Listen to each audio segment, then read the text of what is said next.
lep pozdrav.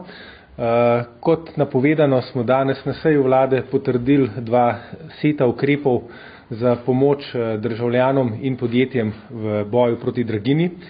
Prvi paket pomoči je namenjen državljanom, najbolj ogroženim, in tega bom predstavil jaz, ker ga je pripravljalo Ministrstvo za delo, družino in socialne zadeve.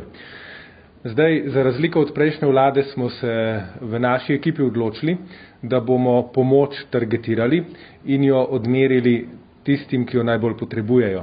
Zato naš set pomoči naslavlja socialno ogrožena gospodinjstva in pa invalide. To sta 2 ciljani skupini. Socialno ogrožena gospodinjstva so tisti, v katerih živijo upravičenci do denarno-socialne pomoči in varstvenih dodatkov, in teh gospodinjstev je pri nas 63 tisoč. Prebivalci teh gospodinjstev, člani teh gospodinjstev, bodo upravičeni do 200-evrskega dodatka, ukolikor gre za samsko osebo, ukolikor gre za veččlanske družine, pa se pomoč sešteva. Če sta recimo 2 člana socialno ogrožena in oba brezposelna, bosta prejela 314 evrov, če imata otroka, bosta poleg 314 evrov še za otroka prejela 118 evrov pomoči, oziroma polovičko tega, če je otrok vključen v skupno varstvo in vzgojo. Skratka, v tem prvem setu pomoči gledamo, kdo so socialno ogrožena gospodinjstva in naslavljamo neposredno njih. Z tega naslova bo pomoč prejelo približno 54 tisoč prejemnikov denarno-socialne pomoči. Nekateri med njimi so tudi delovno aktivni, ker pri nas obstajajo tudi revni zaposleni, ni nujno, da si brezposeljen in zato reven, obstajajo tudi revni zaposleni, ali pa gospodinjstvo, v katerih je en starš brezposeljen, pa so zaradi tega socialno ogroženi, in pa 9 tisoč prejemnikov varstvenega dodatka. Drug sklop pomoči pa je pomoč invalidom. Tukaj naslavljamo najbolj ogrožene invalide, in sicer so to invalidi, ki so upravičeni do invalidnega nadomestila. Teh je skupaj 7400 in vsak od njih bo prejel po 200 evrov. V primeru, da invalid živi tudi v socialno ogroženem gospodinjstvu, bo prejel dodatke, ki mu pripadajo kot članu socialno ogroženega gospodinjstva, in pa hkrati to 200 evrsko invalidsko nadomestilo. Torej, če povzamem, naš paket pomoči je namenjen socialno ogroženim državljankam in državljanom in pa invalidom. Pomembno pri tem pa je, da bomo tokom razdeljevanja pomoči, to bo od 1. novembra do 31. marca, v sisteme socialne varnosti povabili vse tiste, ki so do socialnih pomoči upravičeni, pa jih ne prejemajo, ker jih ni v sistemu. V prvi vrsti, ko kažejo analize, so to samski ljudje, oziroma ljudje, ki živijo sami in so starejši od 65 let, v dobršnem delu primerov so to ženske.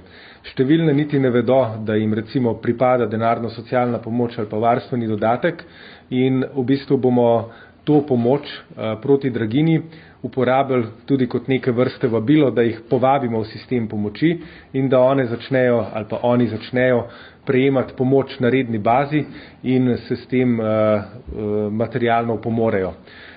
Tako da, naš paket pomoči je namenjen boju proti revščini širše, in sicer želimo v sisteme socialne varnosti spraviti najbolj ogrožene skupine državljanov, hkrati pa z energetskim dodatkom targetirati pač tiste, ki so najbolj ogroženi, najbolj ogrožena gospodinjstva in pa invalide, da jim pomagamo preživeti zimo, v kateri bodo energenti in hrana, kot kaže, dražji. Hvala lepa. Hvala lepa, gospod minister, ker v našem središču ni nikogar. Odpiram vprašanja za tiste, ki ste online na novinarski konferenci, če kdo želi kaj vprašati. Vidim, da imamo Andrejo Lončar, Žiga Bonča in Alenka Trlep. Želi kdo zastaviti vprašanje? Lahko dvigne roko, prosim. Izvolite, Andreja Lončar. Iz medijske hiše N1 vas bomo zdaj vklopili.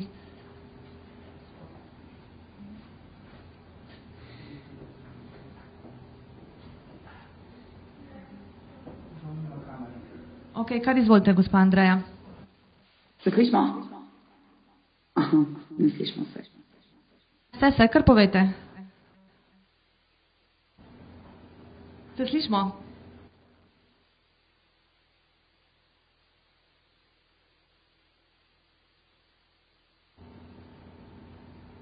A lahko prosim, gospa Andreja, še enkrat poskusite spregovoriti, ker mi smo vas slišali. Ja, se pravičujem, sem prej postavila vprašanje, pa sem razumela, da me ne slišite. Se zdaj slišimo? Slišimo, izvolite. Ok, hvala. Zanima me, koliko je, mogoče sem preslišala, se pravičujem v tem primeru, ampak koliko je celotna vrednost teh izplačil? Da, gre za enkraten dodatek. Skupaj bomo izplačali po naših ocenah 41 milijonov evrov pomoči, od tega 27 milijonov v letošnjem letu in 14 milijonov v naslednjem.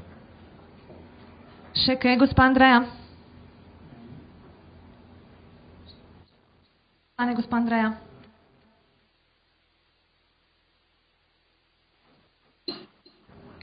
Še mogoče Žiga Bonča ali Terlepa Lenka? Izvolite, Žiga Bonča, Pop TV, medijska hiša.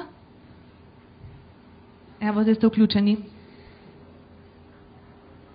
Zanima me, če lahko bolj jasno opredelite, kako bo, se pravi, vi boste izplačali teh 200 evrov in kaj, torej se bo kaj, potem vsak sam odločil, zakaj jih bo porabil, ali bo prav targetirano, se pravi, za ceno elektrike.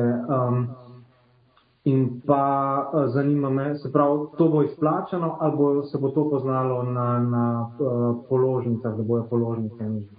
Ne, ti dodatki bodo izplačani na enak način, kot so izplačane socialne pomoči, ne bo pa na noben način zamejeno, za kakšen namen lahko ta gospodinjstva ta denar porabijo.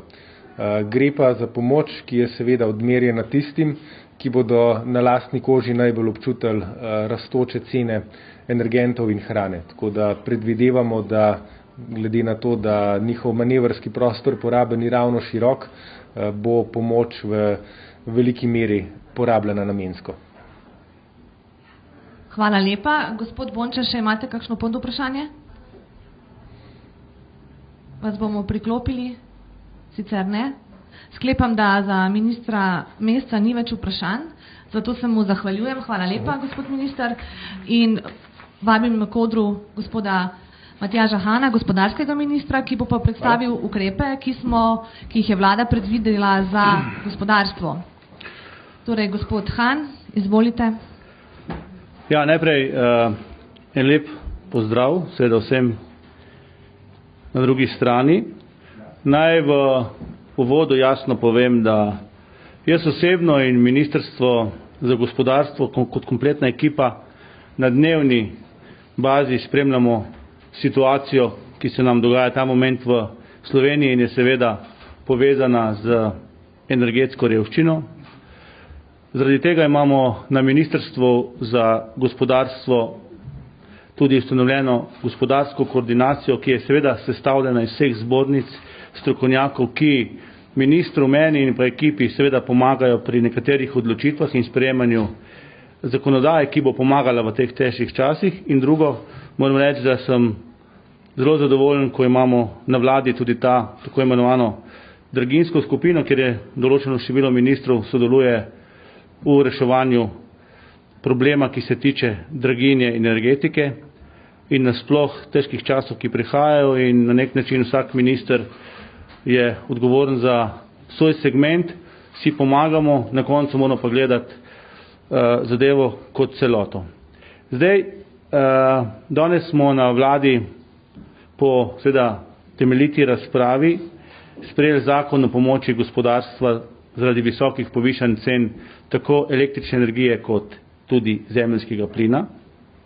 Kot sem že dejal, smo to sprejeli najprej seveda v sodelovanju z predstavniki gospodarstva na našem ministrstvu v tej koordinaciji in seveda v skupini za draginjo pod vodstvom predsednika vlade. In naj jasno povem, to je šele prvi ukrep v letošnjem letu, ki bo na nek način pomagal gospodarstvu, ker se vsi skupaj zavedamo, da na nek način, pa ne bi rad strašil, hudi časi prihajajo za naslednjo leto in moramo biti na nek način pripravljen.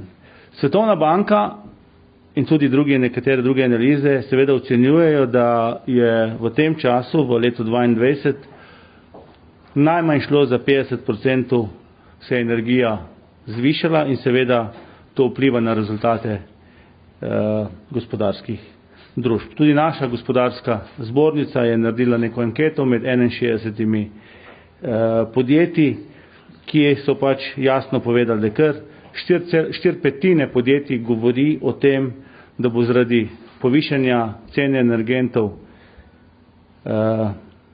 upadel dobiček, 3/4 ocenjujejo, da bojo s tem bili, bom rekel, oškodovani pri sami konkurenčnosti in to se bo še kar v naslednjem letu zaenkrat nadaljevalo.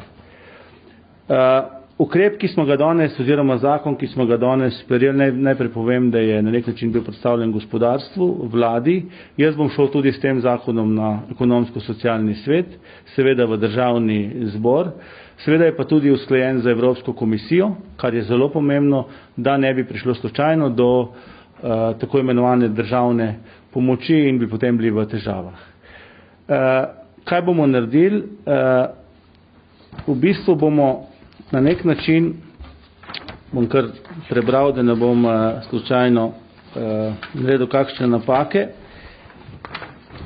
Mi bomo najprej za ta ukrep namenili 40 milijonov evrov v letošnjem letu in v bistvu smo se naslonili na tako imenovano enačbo, ki je sprejela Evropska komisija, kjer bomo z sofinanciranjem 30% stroškov pomagali gospodarstvu, seveda, če so cene energije zrasle za 2-kratnik na povprečju enega leta. In to se mi zdi ključno in to tudi seveda vsi dobro vedo. Bomo imeli 3 vrste pomoči. Prva, ki bo zelo enostavna, ki gre tako imenovano iz 2.1 začasnega ukrepa Evropske komisije, ki gre za pomoč maksimalno 500 tisoč evrov enem upravičencu in se ne sme presegati 30%. To velja za vse ukrepe. Druga pomoč, ki gre isto tako iz začasnega okvirja, tako imenovana 2.4, gre za posebno pomoč, ki bo omejena na 2 milijona evrov za posameznega upravičenca in tudi ta ne sme presegati 30%. In tretja zadeva, ki je tudi seveda predvsem pa pomembna za energetsko intenzivna podjetja, ta bo lahko seveda isto omejena na 2 milijona, vendar bo lahko to tudi na nek način upravičenih 70% teh stroškov. Je pa zdaj pač ta problem, da bojo pač mogli izkazovati izgubo iz poslovanja, če je seveda energetski del toliko porastel. Kar je zelo pomembno, do konca leta bomo izplačali najprej 20 milijonov sredstev in v naslednjem letu do 15. marca pa bomo izplačali še ostalih 20 milijonov sredstev. Vloge bomo ali pa bojo mogli na nek način oddati do 15. novembra leta 2022. To bo pri nam delal naš izvajalec Spirit. Na vloge se bojo gospodarstvo prijavilo pred posebne aplikacije, ki jih bojo mogli seveda digitalno podpisati in to smo na nek način in to bomo tudi seveda skomunicirali še z gospodarstvom.